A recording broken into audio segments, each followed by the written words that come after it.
여러분들은 60대, 70대 이후의 삶을 어떻게 채워나가고 싶으신가요? 나이가 들면 알게 되는 인생길이 있습니다.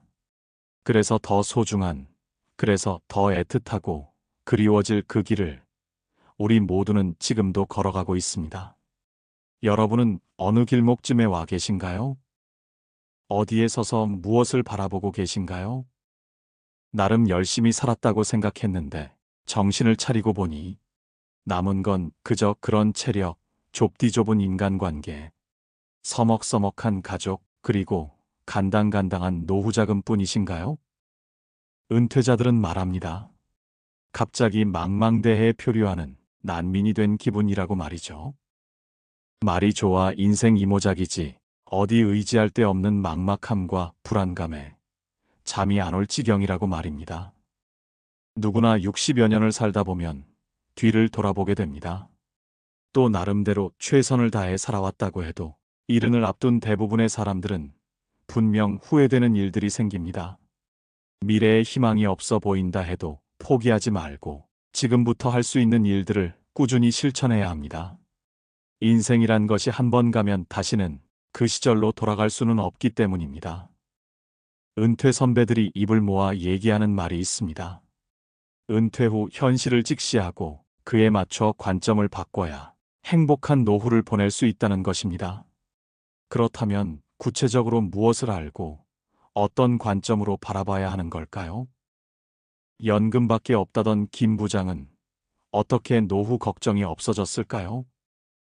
은퇴 전문 칼럼니스트인 저자가 대량 은퇴를 10년 이상 일찍 맞이한 일본의 실제 사례와 일본 베이비부머 은퇴자들의 현실을 추적하여 담아낸 행복한 은퇴 생활을 위한 노후 대책 비법서입니다.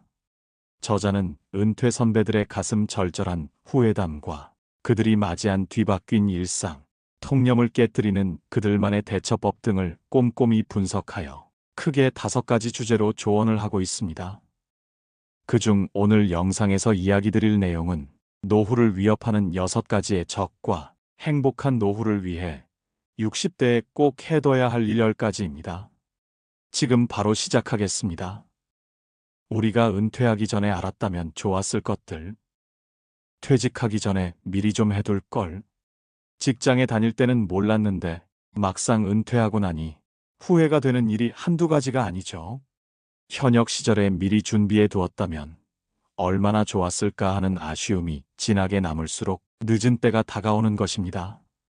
55세에서 74세에 은퇴한 남녀 1000명에게 퇴직하고 나니 무엇이 가장 후회되는가? 다시 현역 시절로 돌아간다면 가장 해보고 싶은 것이 무엇인가? 이렇게 질문해보면 먼저 건강 분야에서 후회막급한 1위는 뜻밖에도 정기적으로 치아 검진을 받을 걸 이었습니다. 이가 부실하면 먹는 즐거움은 반감됩니다. 먹는 즐거움이 없으면 그만큼 삶의 질도 떨어질 수밖에 없지요. 특히 의치 등은 대부분 보험이 적용되지 않아 가게 살림에도 타격이 큽니다. 은퇴자들은 웬만큼 아프지 않은 치아를 방치하기 쉽지만 그 대가는 실로 크다고 말했습니다. 다음으로 2위는 운동으로 체력을 길러둘 걸, 3위는 평소 많이 걸을 걸, 4위는 폭식하지 말 걸, 5위는 간식을 자제할 걸, 6위는 두발 관리 좀 해둘 걸, 7위는 담배를 끊을 걸, 8위는 나만의 스트레스 해소법을 찾아둘 걸, 9위는 사소한 것에 연연하지 말고 많이 웃을 걸, 10위는 규칙적인 생활을 할 걸이었습니다. 다음으로 돈과 관련한 분야에서 가장 많이 후회하는 것은 역시 저축이었습니다. 좀 더 많이 저축해 둘 거리라는 응답이 압도적으로 많았습니다. 응답자들은 연금만으로 꾸려가는 노후 생활은 상상 이상으로 힘들다고 입을 모았습니다.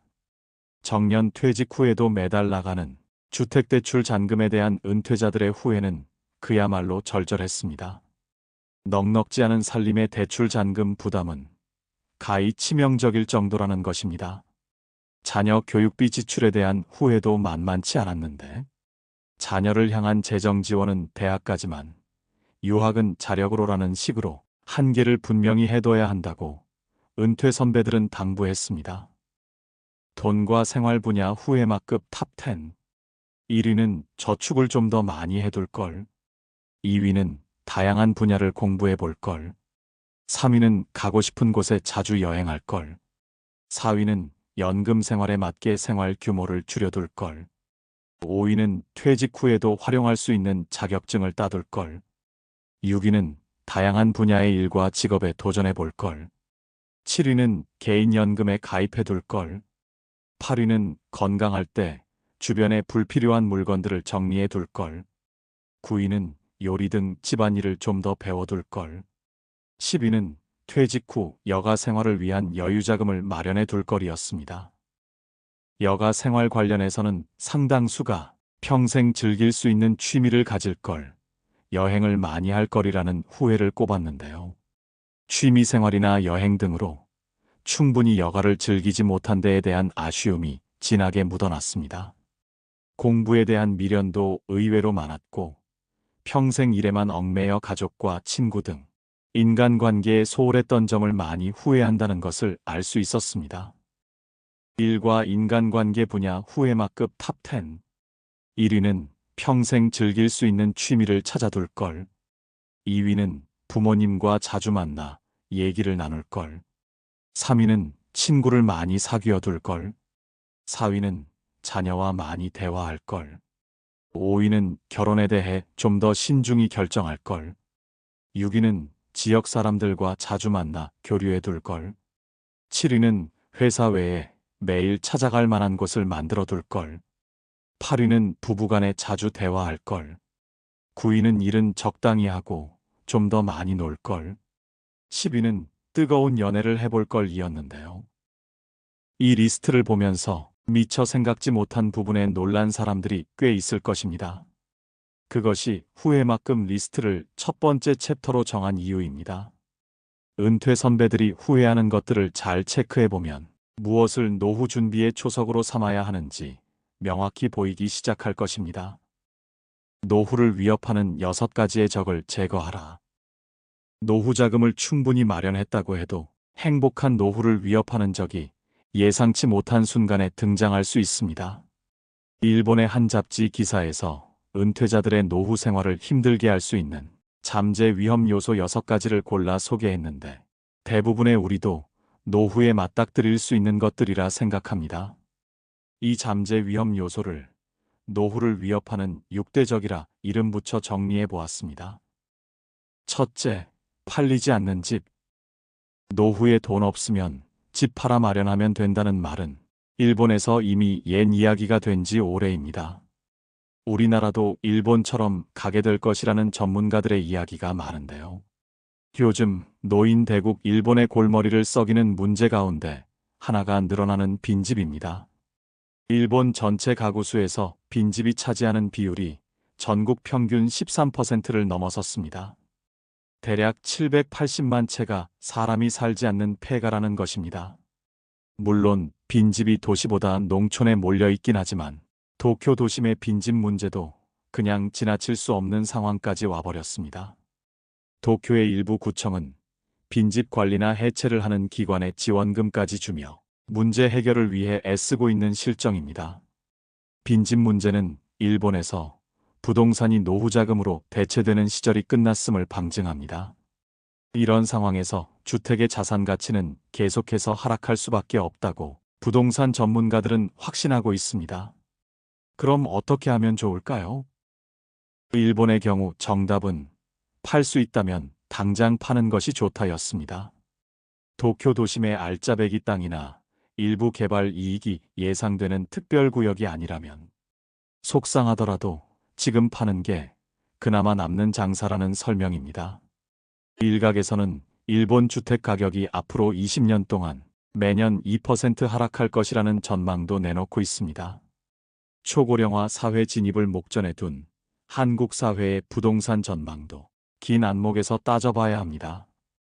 둘째, 무직 자녀의 등장.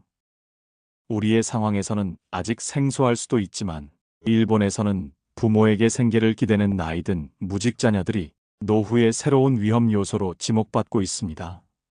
일을 하지 않고 취업에 대한 의지도 없는 청년 무직자인 니트족의 고령화 현상 때문입니다. 2015년 일본의 초중학교 등교 거부자는 12만 명이 넘는 것으로 추산되었습니다. 이들 대부분은 어른이 되어서도 사회로 나가지 않는 무직자녀 예비군이라 할 수 있습니다. 또 최근 젊은이들에게서 프리터족이 계속해서 증가하고 있는데, 이는 영어 프리와 독일어 아르바이트를 합성한 말로 고정 직장을 갖지 않고 아르바이트로 생계를 이어가는 사람을 뜻합니다. 이에 더해 파견사원 비정규직의 증가 현상 또한 무직자녀 리스크를 높이고 있습니다. 이에 노후 자산 감소가 불가피합니다. 나이든 무직자녀들을 둔 은퇴 부모들의 노후 설계는 대대적인 수정이 필요하다는 이야기입니다. 무직자녀와의 동거를 위한 생존 비용은 주택이 있을 경우 대략 월 10만엔 약 100만원, 주택 임대료를 내야 한다면 월 16만엔 약 160만원 체제를 갖춰 놓아야 합니다. 또 무직자녀에게 청소와 요리법 등 자취 기술을 길러주고 절약 습관을 키워주는 것도 도움이 된다고 전문가들은 말합니다. 일부 지자체에서는 무직자녀 세대를 서포트해주는 정책을 내세우기도 하는데, 이곳으로의 거주지 이전도 해결책이 될 수 있습니다. 20여 년간 교육비를 들여 성장시켰음에도 불구하고 그 자녀가 장년이 될 때까지 계속 뒷바라지해야 하는 씁쓸한 현실이 우리에게도 불어닥치지 않을까 걱정입니다. 셋째, 늘어나는 의료비 부담. 일본은 2014년 4월부터 70에서 74세 고령자의 의료보험 자가 부담 비율을 10%에서 20%까지 순차적으로 끌어올리겠다고 발표했습니다. 그만큼 고령자에게 의료비 부담이 늘어나는 것입니다.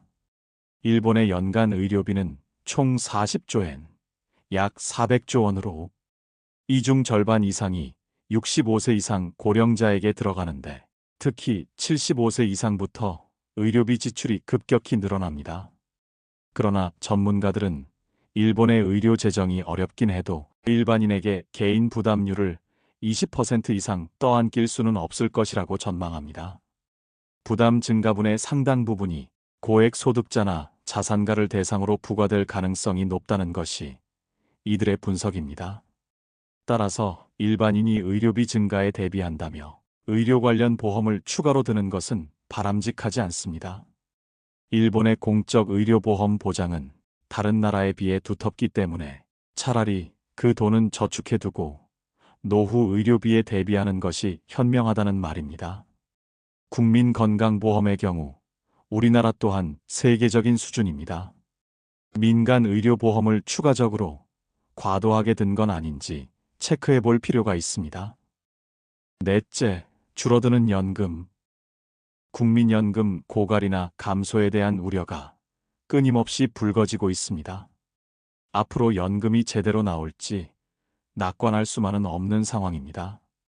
연금을 더 걷어 현상 유지시키는 방법도 있지만, 개인이 안아야 할 부담 증가보다는 연금액 수령의 감소 쪽을 선택할 수도 있습니다. 특히 자영업자와 직장인의 연금 수령액 차이가 더 벌어질 것이고, 이는 세대 간 차이가 아니라 세대 내 차이도 커질 것이라는 의미로 그 결과 자영업자의 연금 생활은 더 힘들어질 가능성이 높습니다. 이에 대한 대책은 없는 걸까요? 사실상 절약하거나 저축을 늘리거나 이도 저도 할 수 없다면 계속 일하는 수밖에 없습니다. 대기업에서 근속한 사람이라면 어떻게든 퇴직금으로 일을 메우는 것이 가능하지만, 중소기업 퇴직자 같은 경우는 결국 개인연금이나 노후저축으로 대비할 수밖에 없는 것이 현실입니다. 다섯째, 정년 연장과 재취업의 어려움. 일본의 정년 연장과 재취업의 문은 갈수록 좁아질 전망입니다. 이유는 지원자가 계속해서 늘어나고 있어서입니다. 2013년 일본은 고령자 고용안전법 개정안을 만들어 65세 정년을 의무화했지만, 대부분의 기업이 정년 연장보다는 정년 후 재고용 쪽을 택하고 있습니다. 정년 후 재고용 시장도 그리 낙관적이지 않습니다. 재고용이라고 하지만 처우는 냉혹한 것이 현실입니다. 대개 보너스가 없고 연봉도 기존에 비해 40%가 줄어듭니다. 중소기업은 20%가량, 대기업의 경우 60%까지 줄어든다고 합니다. 이는 대기업 직원일수록 박탈감이 크다는 이야기입니다. 직위도 촉탁사원과 같이 초라한 데다 심한 경우 책상 위치도 사무실 창가 구석진 곳에 주어지기도 합니다. 푸대접 받는 재고용 사원들은 전문성이 부족하거나 현역 시절 자신의 업무 능력을 개발하기보다 사내의 파벌과 인정 네트워크에 역량을 쏟아부었던 경우가 많습니다. 이에 반해 업무 전문성을 가진 능력 있는 고령 사원은 높은 대접을 받을 수 있습니다. 따라서 전문가들은 퇴직 전 자신의 능력을 객관적으로 평가해보고 현역 시절 자신의 업무의 전문성을 더 높이는 노력이 필요하다고 말합니다. 또 재취업을 하고자 할 때는 본인이 하고 싶은 것보다 할 수 있는 것에 초점을 맞추는 게 현명합니다. 여섯째, 증가하는 간병 비용. 일본의 고급 노인 요양시설인 유료 노인 홈과 같이 좀 괜찮은 민간 간병시설은 못해도 1인 월 20만엔, 약 200만원 정도의 비싼 비용을 지불해야 합니다. 최근은 가격이 내려가고는 있지만 은퇴부자나 거액의 연금 수급자가 아니면 입주하기 어렵습니다. 지방자치단체 등이 운영하는 공적 요양시설도 월 10만엔, 약 100만원 정도를 지불해야 합니다. 이 또한 만만치 않은 액수입니다. 그래서 일본 정부는 간병 문제 해결을 병원이나 시설 간병에서 재택 간병 쪽으로 유도하고 있습니다. 재택 간병은 보통 월 6만 5천엔, 약 65만원 정도가 드는데 혼자서 거동이 가능한 경우, 특히 스스로 화장실에 갈 수 있는 사람의 한정된 이야기입니다. 재택 간병에 대개 수반되는 주간 간병 서비스 센터를 이용한 통근 간병의 경우 자력으로 배변이 안 되면 요금이 크게 올라가기 때문입니다.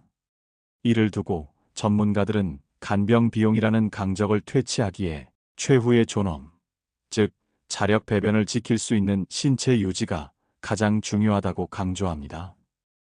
60대에 반드시 해둬야 할 10가지. 은퇴 후 새로운 인생이 시작되는 60대 인생 2막을 앞둔 사람들은 어떤 자세가 필요할까요? 60대는 기존에 살아온 방식에서 벗어나 자신만의 삶의 방식을 정립하고 생물학적인 노화를 받아들여야 하는 그야말로 대격변의 시기입니다. 이 시기를 어떤 마음가짐으로 임하느냐가 행복한 노후를 결정짓는 것이나 다름없습니다. 지금부터 이야기 드릴 행복한 노후를 위해 60대에 꼭 해둬야 할 일 10가지는 아주 필수적이고 일상적이지만 그래서 전혀 생각해보지 못한 것도 있습니다. 이것을 이정표로 삼아 노후 대비를 하는 건 어떨까 합니다. 첫째, 20대에 하고 싶었던 것을 실천에 옮기세요. 60대가 되면 지금까지의 인생을 한번 되돌아볼 기회를 가질 필요가 있습니다. 그 중에서도 젊었을 때 품었던 꿈을 다시 되새겨보는 것이 중요합니다. 그 꿈이 인생 2막을 풍요롭게 하는 원천이 될 수 있기 때문입니다. 이제 와서 뭘 다시 할 수 있겠어? 라고 생각하는 사람과 이번에야말로 하고 싶었던 것을 시작해보자라고 생각하는 사람의 인생은 다를 수밖에 없습니다. 둘째, 친구 관계를 재정립하세요. 은퇴 직후에는 지금까지의 친구 관계를 재정립하는 것도 중요합니다. 60대 이후의 삶의 친구는 중요한 요소입니다. 그동안 연락불통이었던 친구가 있다면 용기를 내서 먼저 손을 내밀어 보세요.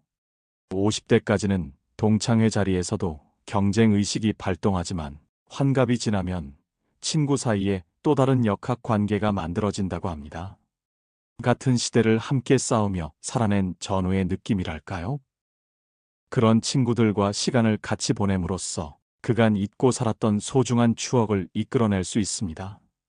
그러한 시간을 즐기기 위해서는 친구를 만드는데도 노력을 기울여야 합니다. 그럴 필요가 있을까 하지 말고 일단 먼저 다가가 보세요. 여기서 한 가지 이해할 점은 친구를 만들 때 처음부터 연령의 제한을 두지 말라는 것입니다. 젊은 친구의 감성이나 지식을 접하는 것만으로도 당신의 감성과 지식이 연마되어 갈 수 있습니다. 셋째, 이 정도면 됐지 하는 생각을 떨쳐내세요. 이 정도면 됐지 더 뭘 하겠다고 하는 생각도 버려야 합니다. 인생에는 밀물과 썰물이 있기 마련입니다. 하지만 그렇다고 60대가 벌써 썰물 때라는 이야기는 아닙니다. 사회에서 얼마든지 자기 역할을 할 수 있습니다. 과거에는 하고 싶은 것이 있어도 가족을 위해 혹은 시간이나 체력 그리고 돈의 제약 때문에 스스로 포기하곤 했었다면 자유로운 몸이 된 은퇴 후에는 얘기가 다릅니다. 조금 무리를 해서라도 뭔가에 도전해 보세요. 새로운 역할을 찾는 것을 넘어서서 인생 자체가 변할지도 모릅니다. 넷째, 배우자와의 관계를 다시 생각해 보세요. 지금까지 결혼 생활을 되돌아보면서 이 사람과 함께 무덤까지 갈 수 있는지 진지하게 한번 생각해 보시길 바랍니다. 60대가 이혼을 택할 수 있는 마지막 시기라는 말이 있습니다. 앞으로 남은 인생을 누구와 함께 걸을 것인가 떠올려 보세요. 결혼의 의미를 다시 생각하면서 배우자와 앞으로의 관계에 대해 진지하게 대화하는 기회를 가져볼 필요가 있습니다. 다섯째, 과거에 얽매이지 마세요. 행복한 노후를 바란다면 과거에 사로잡혀서는 안 됩니다. 특히 은퇴 후에도 여전히 과거에 일했던 회사의 명함을 들고 다니는 사람들이 있는데 이것은 결코 바람직하지 않은 행동입니다. 제2의 인생은 사회적 지위가 아니라 인물의 됨됨이로 평가받습니다. 60대를 기점으로 자신의 인간성을 가다듬는 노력을 해보시길 바랍니다. 여섯째, 돈 때문에 너무 고민하지 마세요. 60대가 가장 고민하는 것 중 하나는 정기적인 수입이 없어지는 것입니다. 연금만이 유일한 수입원일 경우에는 당연히 돈 걱정이 많을 수밖에 없습니다. 그러나 이처럼 돈 걱정을 하기 시작하면 마음의 평정도 잃게 됩니다. 그런데 돈이 없으면 정말 삶이 힘들어질까요? 그건 또 한 번 생각해 볼 문제입니다. 돈이 없어도 기관을 비롯한 주변의 도움을 받아가며 살 수도 있습니다. 돈에 대한 생각을 조금만 바꿔도 돈 걱정이 꼬리에 꼬리를 무는 돈의 저주에서 풀려날 수 있습니다. 한 발 더 나아가 은퇴 후에도 새로운 돈의 흐름을 창출하는 것도 가능합니다. 자신이 잘하는 것으로 다른 사람을 즐겁게 해주는 것이 돈이 될 수도 있습니다. 이런 것이 무슨 돈이 되겠어? 라는 생각은 버리시길 바랍니다. 당신이 일하며 살아온 30여 년이란 인생의 역사가 있기 때문입니다. 육아기술, 전문지식, 생활경험, 외국어 능력 등 은퇴자들의 역량은 생각보다 매우 훌륭합니다. 그것을 어떻게 돈으로 전환시킬 수 있을지 생각해보는 적극적인 사고방식이 필요합니다. 일곱째, 나만의 취미를 가져야 합니다. 취미를 갖는 것도 행복한 노후를 영위하는데 중요한 부분입니다. 이제까지 남들 눈치 때문에 하지 못했던 취미가 있다면 그걸 이제 해보는 것입니다. 재미나는 것을 찾아서 적극적으로 일을 벌여보세요.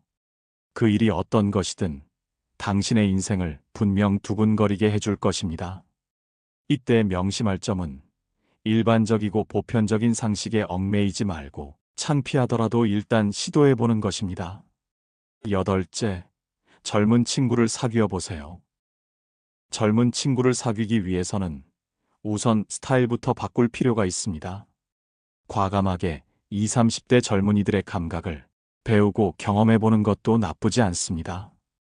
또 자신은 젊은이들과 수다를 떨 수 있는 사람인지 그렇지 못한 사람인지 자문해 보는 것도 필요합니다. 젊은 사람들이 기피하는 노인들은 내 말이 항상 맞다고 자신의 경험을 들이대며 주장하는 고집스러운 부류입니다. 전 세계 국가를 불문하고 공통적으로 가진 특징입니다. 옛날에는 이렇게 했다. 예전이 좋았다는 등의 과거지향적인 화제보다 이것 참 재미있을 것 같다는 식의 호기심 어린 태도로 젊은이들과도 공감하고 교류할 수 있는 적극적인 자세가 필요합니다. 아홉째, 부모님이 돌아가셨을 때 나이를 세지 마세요. 60대가 되면 자신의 부모가 몇 세 때 돌아가셨는지 떠올려 보는 사람이 많다고 합니다. 사람의 수명은 모두 제각각입니다. 나의 부모가 60대일 때와 내가 60대인 지금은 분명 많이 다릅니다. 심지어 부모님이 돌아가신 나이가 되면 본인 또한 이제 언제 죽어도 여한이 없다고 말하는 사람들이 있는데, 언제나 오늘이 새 인생을 시작하는 날이라는 마음으로 사는 인식의 전환이 필요합니다. 열째, 여행에 적극 나서야 합니다. 일상을 벗어나 멀리 여행을 떠나는 것은 우리가 그려보는 행복한 노후 이미지에 자주 등장하는 요소입니다. 매일 반복되는 단순한 일상을 보내다 보면 머리가 둔해집니다. 과학적으로 자극적인 순간을 자주 경험하는 것이 반복되는 인생을 흥미롭게 해줍니다.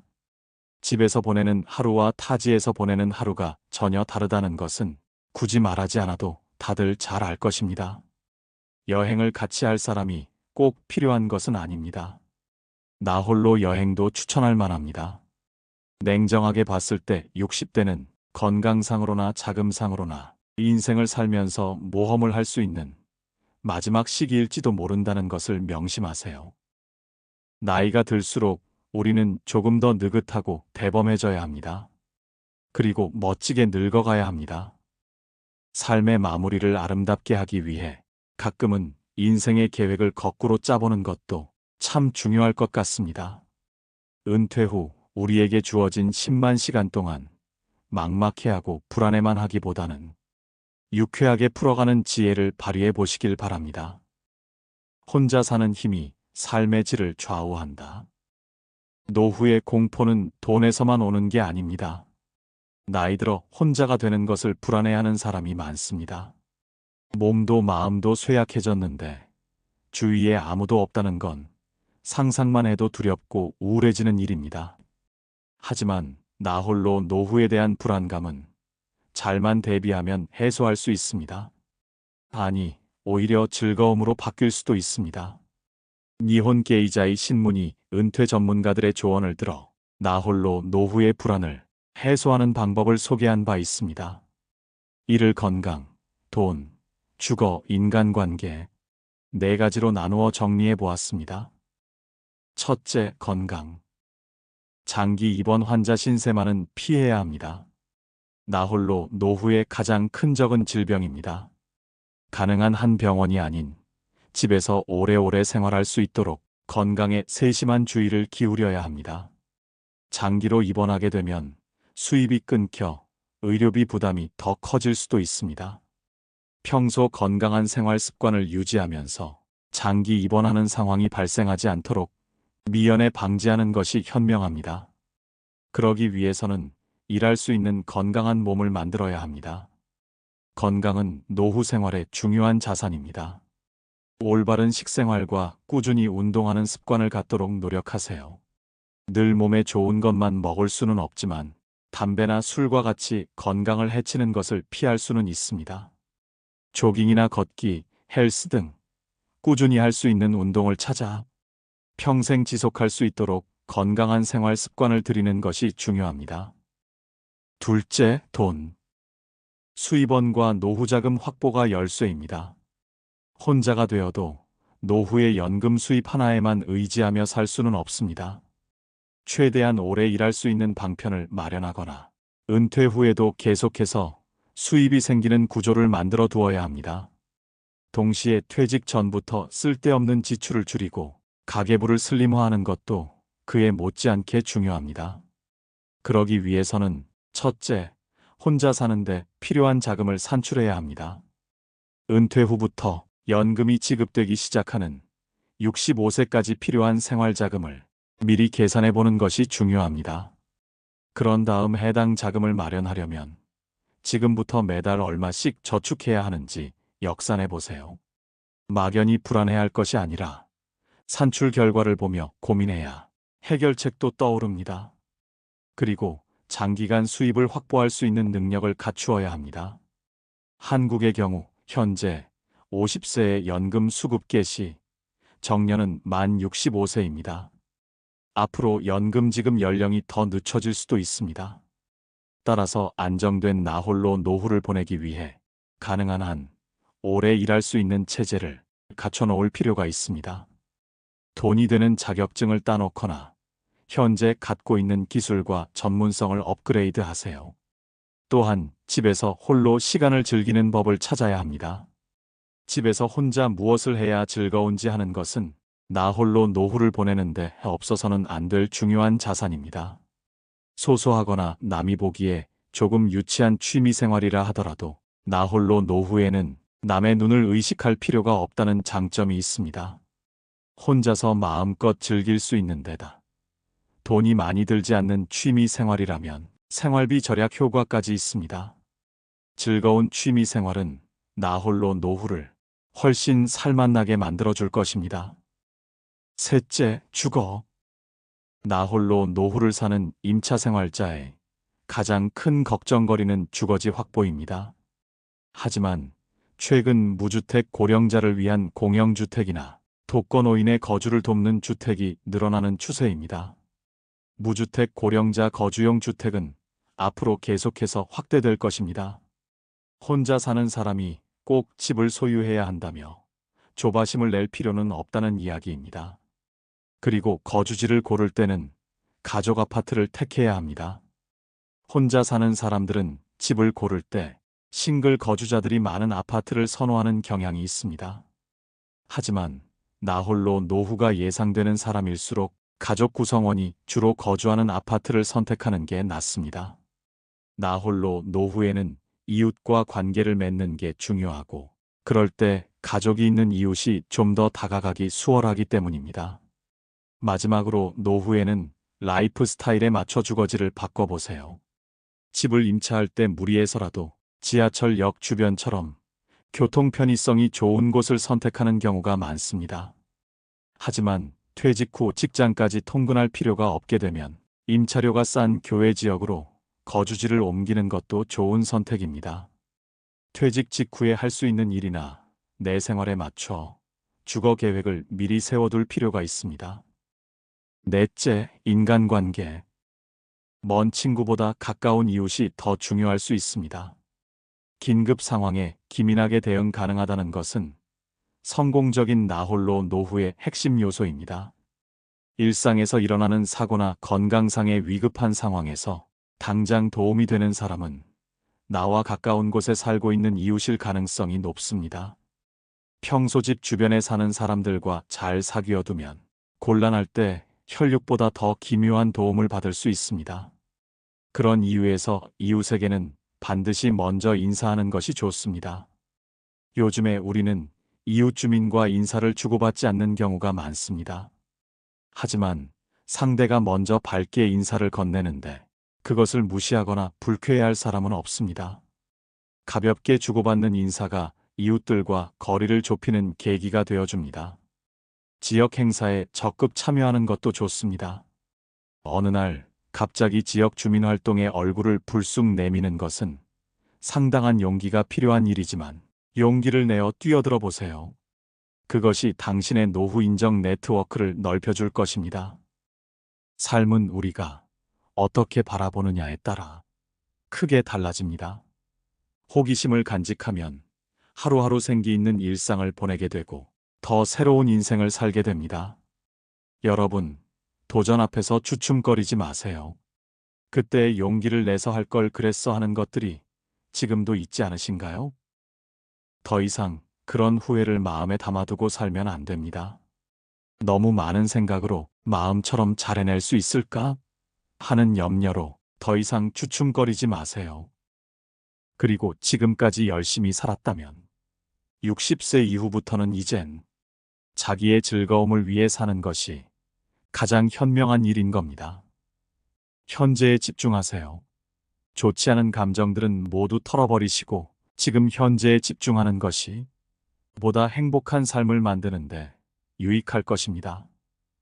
몸과 마음의 건강을 우선시하고 남의 눈치를 보지도 남과 비교하지도 말고 나에게 주어진 현재를 느긋한 마음으로 음미하세요. 소유욕을 버리고 단순해지면 마음의 평화가 찾아오고 내면의 성장을 키울 수 있을 것입니다. 쉽게 늙지도 포기하지도 마세요. 무엇보다 자신을 더 사랑하고 하고 싶은 일을 하며 후회 없는 인생을 살아가시길 바랍니다. 지금 이 순간 여러분이 진정으로 원하는 노후의 모습을 한번 그려보세요. 인생의 마지막 장을 어떻게 채워갈지는 여러분의 손에 달려 있습니다. 오늘의 이야기가 여러분의 노후를 보다 행복하게 만드는데 작은 도움이 되었기를 바랍니다. 이상으로 노후의 비밀 정원이었습니다.